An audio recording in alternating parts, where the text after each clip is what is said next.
Help me understand why we allow over 16,000 children to die each day from hunger or hunger-related diseases.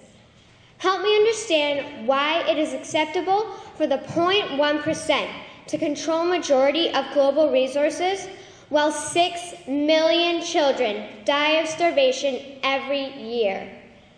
Help me understand why we should grow up to empower corrupt banks, corrupt corporations, and corrupt governments instead of empowering humanity.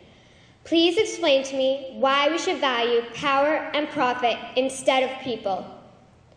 Help me understand why 1 billion people are living on less than $1 a day, and of that 1 billion, 162 million people are living on less than 50 cents a day. It is unreasonable to believe that poverty occurs naturally. It is unreasonable to believe that people wake up and say, "Today I want to work hard," at not being able to eat. To quote Nelson Mandela, poverty is not an accident. Like slavery and apartheid, it is man-made and can be removed by the actions of human beings.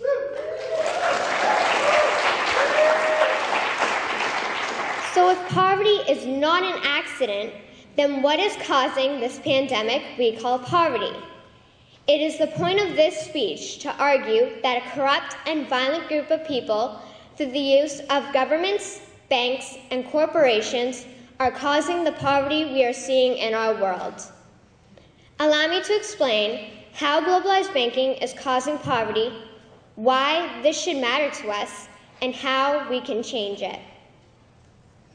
What most of us understand is that extreme poverty occurs when people are not able to procure their basic needs, such as water, food, sanitation, clothing, healthcare, and education. What most of us do not understand is that the reason this type of extreme poverty exists on a global scale is due to the corruption of individuals in our banks, governments, and corporations. How do banks fit into the corruption?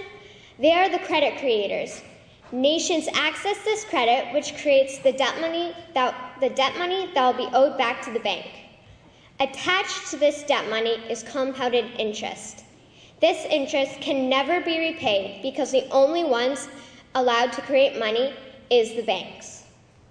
As a result, an exponentially growing national debt is created in every nation that borrows from these banks. How do governments fit into the corruption? They are the policymakers and the tax collectors.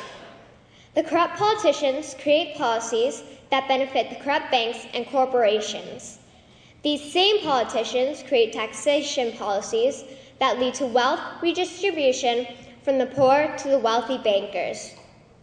Because the tax laws benefit the corrupt banks and corporations, the people who can least afford to be taxed carry majority of the burden. So how do corporations fit into the banking scam?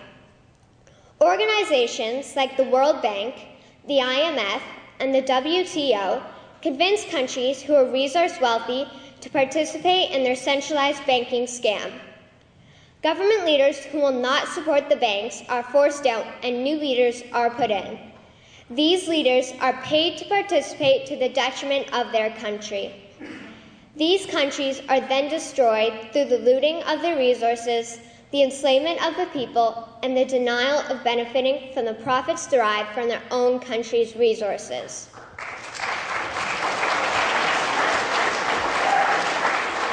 Why should this matter to us?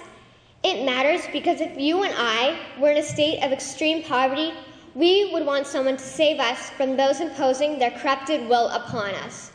It matters because if we turn our eyes from the injustice, then we will have no excuse when injustice is thrust upon us. It matters because if we don't stop the corruption, my generation will most probably be slaves to the corrupt.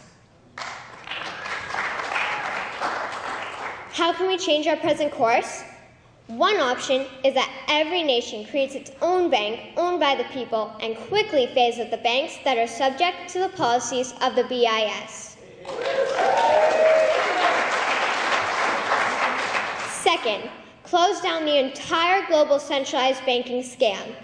Then make these corrupt criminals associated with these organizations accountable for what they have done. Third, each nation begins to create its own money supply to help create schools, hospitals, farms, and any other infrastructure needs.